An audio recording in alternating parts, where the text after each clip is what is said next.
Hello viewers, আসসালামু আলাইকুম রাহমাতুল্লাহ। আমাদের জাহাজে একটা গেস্ট আসছে, অতিথি। তো অতিথিটা খুবই অসুস্থ। তো আমি আপনাদেরকে দেখাই, অতিথিটা দেখুন।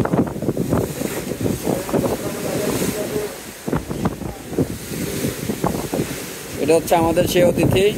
তো এটি একটি আপনার বালিয়াস বলতে পারেন, বা আমার জানি না কে কি নামে পরিচিত।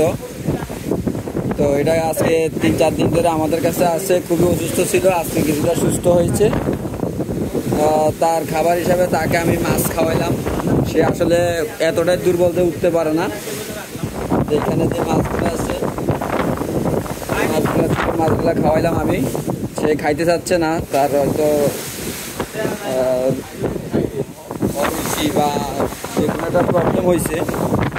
তো সে আশ্রয় নিয়েছে। এখন আসলে সমুদ্রের পাখিগুলা খুবই সহজ সরল, এরা আসলে বুঝে না যে আমরা এদেরকে মারবো কিনা, বা আমাদের জাহাজে অনেকে চাইছিল যে তাকে মানে হত্যা করবে বা কেউ খেয়ে ফেলতে চাইছিল। তো আমরা সেটা দেই নাই। তো আমরা জানি এরকম অনেকে আশ্রয় নেয়, এরকম কবুতর আসে, পাখি আসে। তো এটাও আসছে, এটাও সুস্থ হলে ইনশাল্লাহ এটা ছেড়ে দেব। তো এটাকে আর এক দুদিন দেখবো। ওয়েদারও যেহেতু অনেকটাই খারাপ ওয়েদার, হ্যাঁ, সমুদ্র খারাপ। তো এই খারাপ ওয়েদারে চাচ্ছি না তাকে ছেড়ে দিতে।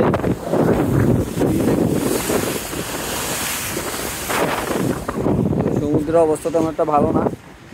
তো ও আমার শরীর থেকে নামতে চাচ্ছে না, সারাক্ষণ আমার শরীরে থাকতে চাচ্ছে মোটামুটি। তো একটু সুস্থ হয়েছে আগের থেকে। আগে আর একটু ইয়ে ছিল অনেক, এখন তো আমাকেও চিনে ফেলছে, আমার পিছু আর ছাড়বে না, শিকারি হয়ে গেছে প্রায়। তো এর আরও 2 দিন রাখবো, রাখার পর দেখবো কি করা যায়। তো সবাই ভালো থাকবেন, ধন্যবাদ। আর পাখিটার জন্য অবশ্যই দোয়া করবেন যেন সুস্থ সবলভাবে সে তার গন্তব্যে পৌঁছতে পারে।